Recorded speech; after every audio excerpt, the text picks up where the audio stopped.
Hey buddies, welcome to AmassGames. My name is Simon. Today we're looking at Dust in the Wings by Board and Dice. This game, it has the Mancala mechanism. It's how to set up, play and review. Of course, if you're watching this as a short, watch this 4K recording over on YouTube, where of course there will be comments. Any comments, of course, will be shared because this video is shared. So if you do want to check it anywhere else, this, of course, is the best place to check it out and, of course, join the discussion. But whilst I'm still setting up, please ensure you hit the like button, subscribe button, and notification bell, and check out the various playlists, such as the AmassGames playlist, how to set up, play and review playlist, and the Family Weight playlist. This game is for 2 to 4 players, takes 30 to 45 minutes to play. And I did mention that Mancala mechanism a second ago. Check out the video for 5 tribes that I've made as well, of which there are numerous videos I've made. So as you can see, there's a bag here, there's some wonderful components. And what you're doing is chucking out these various pieces out here. Whoever last went to a butterfly sanctuary is going to go first. So the aim of the game is to collect the most points. You'll be seeing some various tokens. Some of these tokens are black. They're worth 1 point each. If you happen to clear one, or a white one as they call them, then they're worth 2 points. As you can probably notice already in this review part of it, I'm actually going to say that the components are fantastic. Very pretty game. It's a game I'd hardly heard about actually as well. I might even have a board and dice playlist as well. So this is, like I said, a Mancala, a very old African mechanism whereby you're going to pick everything up and go out from there. There's a set collection element to the game as well. As you can see, I'm pretty much emptying out this bag.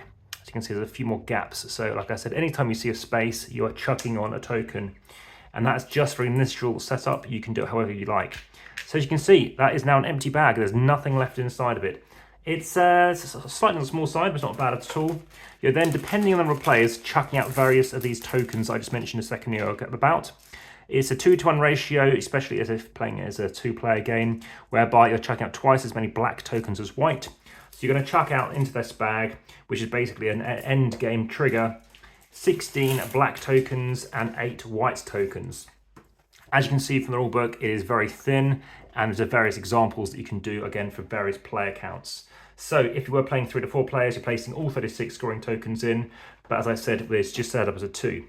So there's 2 other things to be set up as well. We have some gathering cards and some composition cards as well. These are composition cards, they're going to go down here, and these are gathering cards. You're going to reveal some. Now remember, they are on their sides, so just be aware of that. So you're going to shuffle and draw these up. I've not shuffled them because I'm playing through all the different possibilities that you can get in the game. So now we're completely set up. Again, we've already decided who's going to start. What we're now going to do is figure out what we want to do. So this is our various scoring mechanisms. Let's start with this. So if you can end up, when you place out a final butterfly, I'll show you how that works in a second, and have one of each colour, then you are going to be able to score some points. How many points do you score?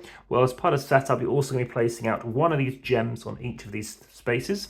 Now, if it happens to be the case that you place out a third one, on your turn, you discard the card, place these gems back in the bag, and you draw another one. That just gives you a bit of variety as you play the game to ensure that you do have various different opportunities going out, various different ways things can score.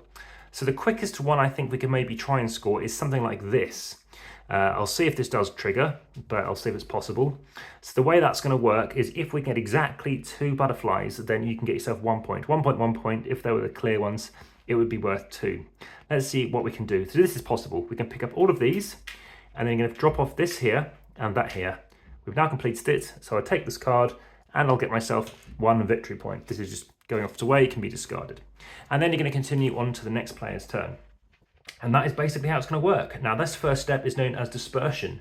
Now, I have scored, and now we're going to renew. So you're going to draw a new card, and again, you're going to place out another gem on each of them. So I'll show you how that works too. As again, you can have empty spaces, you can have lots of things. So place out another one. This one, of course, is worth a lot more now. It's worth 3 points. And then we're going to place out the final gem as well. So there we go. So, as you noticed, I did not look over here. Well, I haven't checked yet, but in this case, if there's a maximum of 3 in a grid, in this case a 2x2, over here you can see there's more than 3. I would have taken this as well, and that's worth 3 victory points as well. Over here, well, if I happen to have minimum or maximum, sorry, of 3 as well, I'll be scoring again 3 points. And this one is 2 points if there's more than 13. So as you see, we start off with mostly at most 3. So we've got 3, 4, 5, 8. So if I wanted to bundle loads over here, that might be suitable. So something like this, 3, where I could drop off them around here, and that would increase it by 3. It wouldn't be enough, but in a couple of turns, that's worth 2 points. Maybe a cheaper one than these ones, because that's going to take a bit longer. And that is the game. Very straightforward. Like I said before, great components. In terms of my review, well, the average rating for this is 6.2 on BoardGameGeek. My average rating as well, I say average because, of course, having played it numerous times, is also a 6.2, funny enough. And that is basically down to the fact that it's a nice light game, it's engaging, it's quick, but it's a bit too light and samey. I said great components, it's Mancala.